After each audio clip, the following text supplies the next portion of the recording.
I'm Craig Kenneth, a relationship coach and a psychotherapist. Every relationship is different and every breakup is different. Work with me and you'll get professional help on your situation. And if you're in no contact, focused on personal growth, my workbook series, The Knowledge, will help you make changes like you've never made before. Available now at AskCraig.net.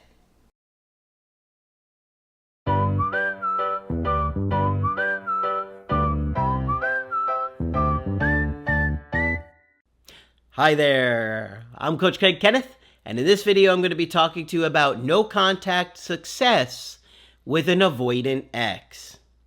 So if you're going through a breakup and you discover or start to realize that your ex might have an avoidant attachment style, it can get really scary. You may hear conflicting information. There are some people that say, keep reaching out, keep contacting them, they're going to forget about you. And quite frankly, they're going to get you a restraining order. The strongest, most confident thing that you could do, hands down, is to respect that person's wishes and to leave them alone, to not reach out to them. Okay, no contact can be very confusing, but the way we teach it is simple. If somebody ends your relationship, you simply leave them alone and you allow them to reach out if and when they are ready. Many of you will hear from your ex. However, you can't ignore the damage that's done at the time of the breakup. Some of you that are begging, stalking, harassing your ex, going to their house, going to their job, obviously those things will not be forgotten. It doesn't mean that they can't be overcome, but you can't just ignore those things, right? Like, if you want to play professional sports, you can't ignore your performance the first few years you're in the league, right? If you do, you're just going to be thrown out of the league, and then you're going to say, well, wait, did that matter, what I did there? Of course, how we act and how we behave at the time of the breakup can impact your ex's decision. That is why you got to leave them alone. I have been coaching people through their breakups for a very long time, and I would never tell you to do something I wouldn't do myself. So if I suggest that you leave your ex alone and not reach out to them further, it's because I believe it's going to put you in the best possible situation to turn that around. Now, I do say that every situation is different and every breakup is different for a lot of different reasons. You have to realize that if you ask people what's going on in their situation in the comment section, they're going to have tons of different factors that are different. The ages, the mental health, the length of the relationship, the attachment issues going on. So many different factors to consider. And of course, when we're doing coaching, I'm able to gather all that information, assess it, and give you ideas and strategies, and we can talk about everything. So just be careful when you see comments and you assume that whatever's going on in their situation is going to happen in yours, because they may not even be telling the truth. They may have a distorted view of what's happening. Some people are struggling with their mental health so much that they can't see things clearly. Anxiety really messes us up after a breakup, and we can take tiny little incidents and blow them way out of proportion in what's going on or what's going wrong or how we see things. So just be careful and try not to be reactive. I know some people will tell you to do a grand gesture, a handwritten letter, a clean slate message. Those things are all weaker than going no contact. Trust me, it's just telling your ex in various different ways to reach out to them and show them that you're still interested. But that's not what I'm trying to create. If somebody ends the dynamic, I don't want them to think I'm still interested in that new dynamic of friendship. I'm walking away. That's not going to work for me.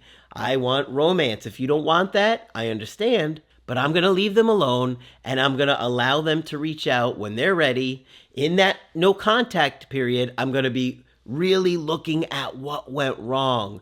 What did I do that may have hurt this connection? What could I do better? Where does my ex struggle? How am I going to navigate those struggles? It's complicated, and there's so many different questions and things you want to reflect on and think about and teach yourself and learn about.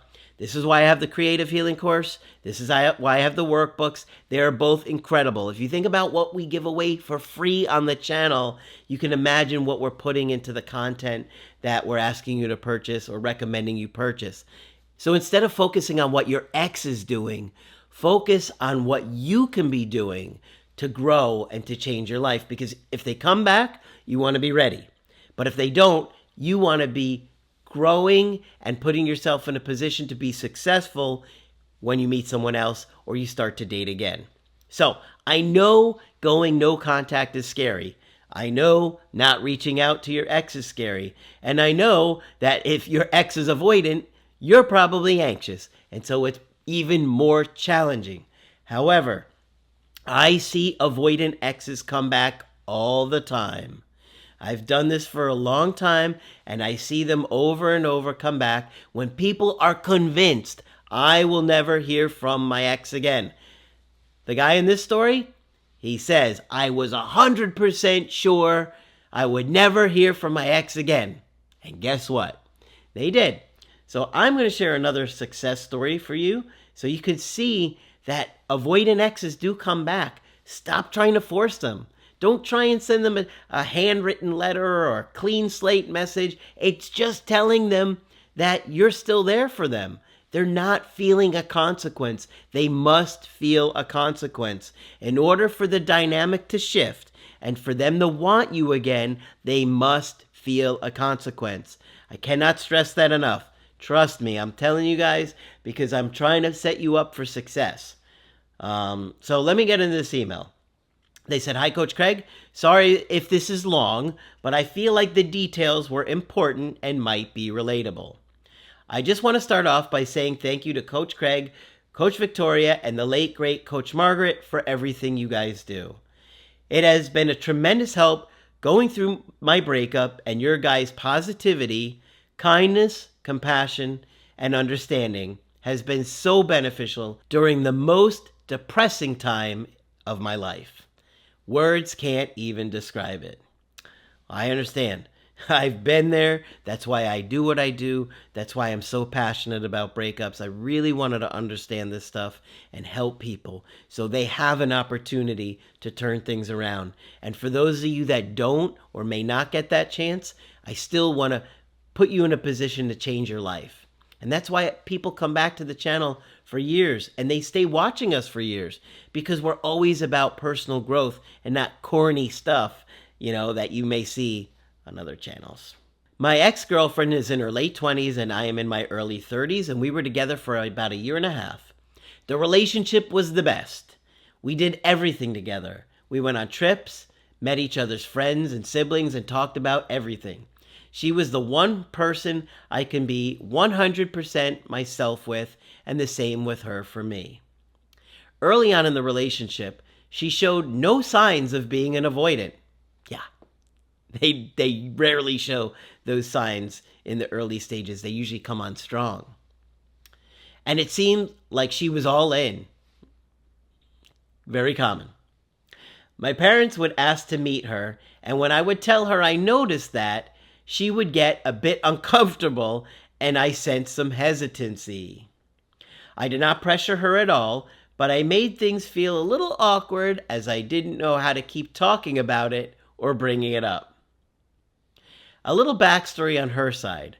Her parents got divorced when she was around 10, and a lot of people around her have been divorced or in not so ideal relationships. Okay, so her experience about love and relationships isn't very healthy. It doesn't look good. So why would you want that if that's what it looks like? Whereas everyone I know is in a healthy relationship, and my parents have been married for over 30 years and still go on dates and do things together all the time. This is great to hear. I hope we see a lot more of this in the future. And I hope you guys that wind up having kids in the future, you remember what I say. Always be emotionally attuned to your babies, your infants. Pick them up. Don't let them cry. Help them soothe. Teach them to soothe themselves. That's what I have tried to do with my own kids since they were infants, since they were born, is teach them you're okay, it's okay, and just calming them down so they can learn to do it. Because the more you're able to do that as a child and an infant and internalize those things, when you become an adult, this is how you become secure, or a big part of it. I would want my relationship to model after my parents. And who wouldn't want to when you have parents like that, right? This was also another issue we had, as I was always seeing myself getting married, and she was a bit younger, and given that everyone around her is in a messed up relationship, she never saw herself getting married.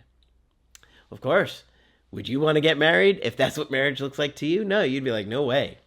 And she's still a little younger, so she hasn't had some time to see more of life and to see more relationships and to have a longer time with him to see that it would be more stable, right? Because they were together for about 1.5 years. Fast forward a few months, we took a trip with her sister and boyfriend, and we had the best time. We both talked about how we haven't laughed this much on a trip and how our stomachs were always hurting and laughing. Everything seemed perfect. When we got back, and we see a lot of breakups around trips, by the way. You may have heard us talk about that. When we got back a few days later, I got the dreaded text out of the blue. Can you imagine? You go on a trip with your girlfriend, you're having the time of your life, you're laughing, you're having a great time, and then a few days later she breaks up with you? Who would do such a thing? I had somebody say that to me today. Who would do something like that? An avoidant. An avoidant would. It was a gut punch coming from such a high from the road trip to the low of a breakup text. The holidays were coming up, and the text essentially said that she was not ready to meet my parents and was not able to give me the commitment and clarity I deserved. How many of you heard something similar to that? I bet you have. So if you were dating an avoidant, did they say something like, you deserve better, you should get someone that can give you more than I can, something along those lines? It's a common reason that avoidants give. I don't think it's an excuse, because what I've seen over the years is people typically say similar things. It's interesting. I don't know why. It's like there's this collective unconscious where people kind of say these things over and over again. The next few days, I made all the classic mistakes. The handwritten letter, good reminder texts, you name it. It seemed to work for a few weeks, but the result was the same. She broke up with me. And that's the interesting thing. Sometimes people feel like these things are working, and then look, here we are in a breakup. Right after Christmas, they break up. Once I received that final breakup text, I went full no contact. I would see breakup gurus. Ooh, the gurus. The gurus that take most of the stuff from our channel? The same gurus? Or the gurus that I've coached before? Those gurus. On TikTok. I do have a TikTok, by the way. I just don't post on there very often. I'm just so busy. I try to, and I also try to post on the Instagram. And I do have a Facebook page now. So look for that. And did not agree with a lot of their advice on how to get an ex back. Oh, so those are the gurus that don't listen to me, okay? Those are the ones that say, send a clean slate message. Send one good reminder text. Show up at their house. Show up with a boombox. It worked in that movie. Listen, when you're in jail, don't ask me to bail you out. I also noticed a lot of people were saying an avoidant female never comes back. Oh, yeah, they never come back. Except they do. But an avoidant male would. Ask that to the ladies. The ladies are going to be like, the men never come back. And the men are going to be like, the ladies never come back. They both come back. They both come back. Leave them be. Work on yourself. They will come back when they're ready. This would always make me feel hopeless. I was 100% sure I would never hear from her again. He put that in bold caps. Because of the differing values we had about the future and how she seemed like she was set on her decision about the breakup. I considered myself pretty secure, but this breakup made me feel like the most anxious person ever. but a lot of you are feeling that way. I know I felt like that too. I couldn't eat. I couldn't sleep. I was in bed for 2 weeks straight and did not want to talk to anyone. I felt nauseous all the time, and I was irritable and would snap at my family whenever they would talk to me. Well, that sounds a lot like depression and grief and a breakup all together. It's overwhelming. I know those feelings. I had all those feelings and so much more. I'm a pretty positive person, but this breakup was causing me to lash out and become so negative to my loved ones. Irritability is a big sign of depression. I would tell my friends that I would rather get beat up or take any physical pain than to go through these emotions of the breakup. Then I came across your channel. The way you guys were talking with kind voices and the knowledge you guys shared made me want to listen to you guys religiously. Like many others, I would fall asleep listening to your videos. I do have a listen while you sleep playlist for that very reason. I have had so many people, every week I must hear a couple people say to me, I listen to you all night long, I just put it on and I go to sleep and it makes me feel so much better. And I am so happy that we can provide that kind of support for you when it feels like it's the only thing that makes you feel any better.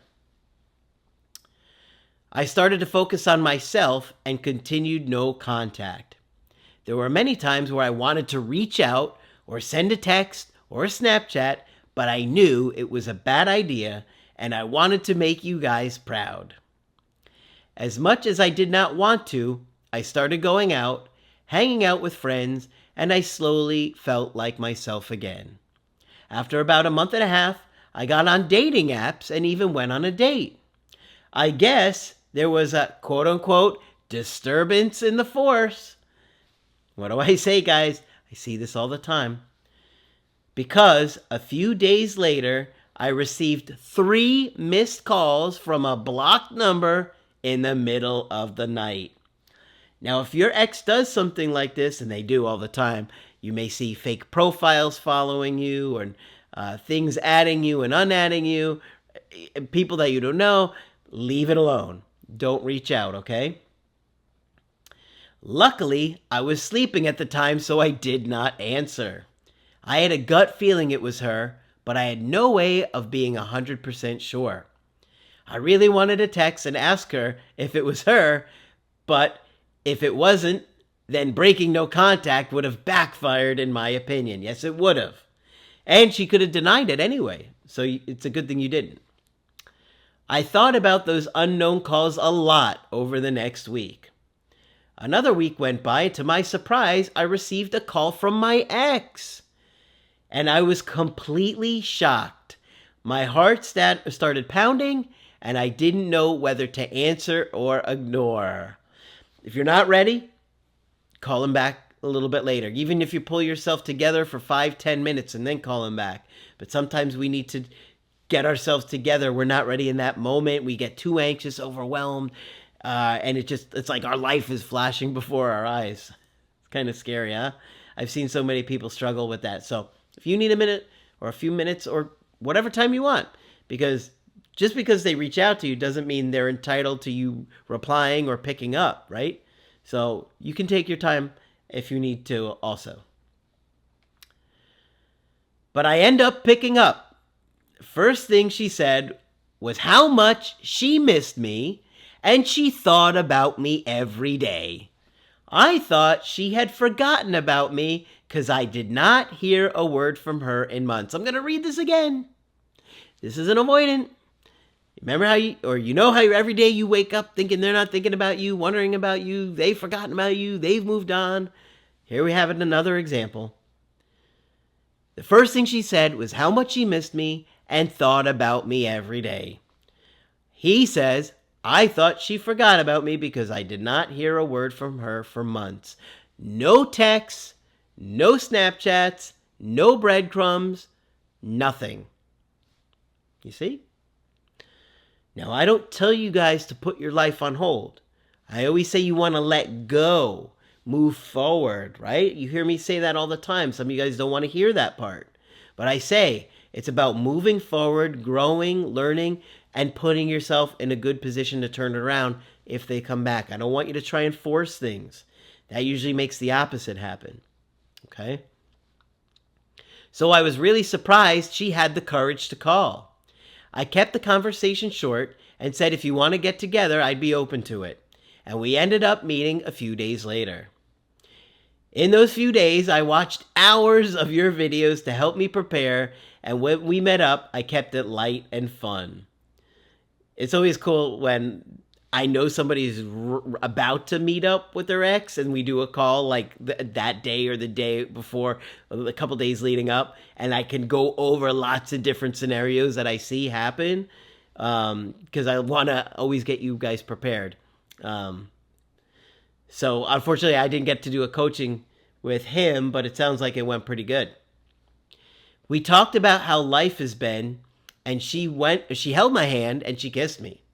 She even admitted those blocked calls were her. There we go. Look at that. Not a lot of exes would have admitted that, but she did. I did not bring up the breakup or getting back together because I know it's a huge no-no.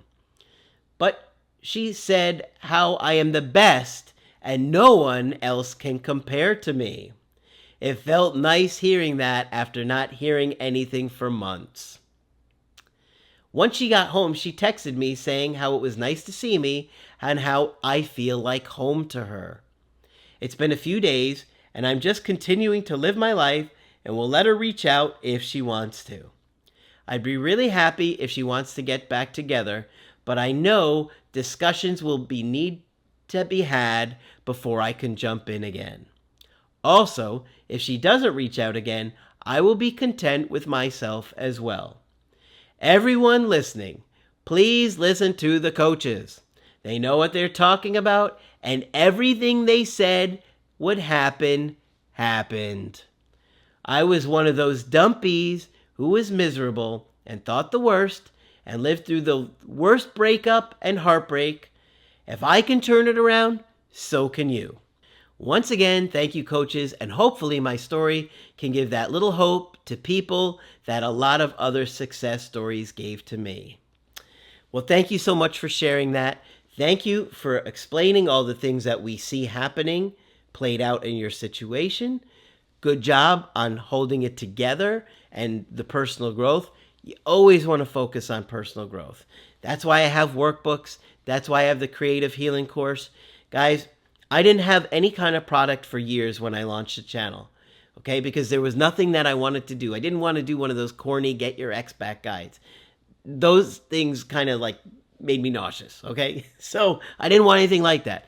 So until I could really think about how can I help people, like how can I really help people in the breakup, I didn't do anything. And that's when I came up with the ideas for the workbooks. And I did 1 through 5. And the response was so incredible and the demand was so crazy that we did 6 through 10. And I didn't plan on doing anything after 6 through 10 because they're so big. I mean, it covers like 97 videos. It's like almost 600 pages. There's thousands of questions. And I thought, this is fantastic. But when we had the pandemic and Victoria was limited in her time with Margaret, because we had to keep Margaret safe, obviously, for health reasons, Victoria had a lot of time where she was training with us, so we were able to create the course. I said, can we do something different? We were able to come up with cartoons and whiteboard videos and audio affirmations and different things that we didn't think we could do before. And so that's why we have the creative healing course. Art therapy activities, which I did a lot of research on and how effective they are. And so they were so positive on how effective art therapy is. That's why I created art therapy activities. And so we wanted to make a very therapeutic course and include and homework assignments. There's so much to it, honestly. You could go see it on the website. But all of that is meant to change your life. And the people that stay focused on that growth when they're in no contact truly do change your life. And if you don't believe me, look at the comments from the people that say things on the channel, right? Just read those comments from people. Ask people what they think of it. Because that's the stuff that is meant to help us change our life and put us in a position to turn things around. Like this guy here, we don't know what's going to happen with his ex. It's looking good. and he's feeling a lot better, but he's learning and growing so much that he's okay whatever happens with this particular woman. And that's where I want you guys to get. So focus on the personal growth. Don't spend so much time obsessing about if they're looking at your stories or they unfriended you or they blocked you, or anything that your ex is doing is keeping you away from yourself, distracted from your own growth, and making yourself the star of your own movie, right? Ideally, do the personal growth for yourself. If in the beginning you have to do it to quote unquote get them back, that's fine. But you really want to transition and make it about yourself when you get to a good place, okay? So hopefully you found this one helpful. Of course, if you want to get our help personally, you can do that on my website, askcraig.net. I do email coaching and I do Skype. You can get my creative healing course and my workbooks only on the website. But that's it for this video. I'm Coach Craig Kenneth, and I will talk with you soon.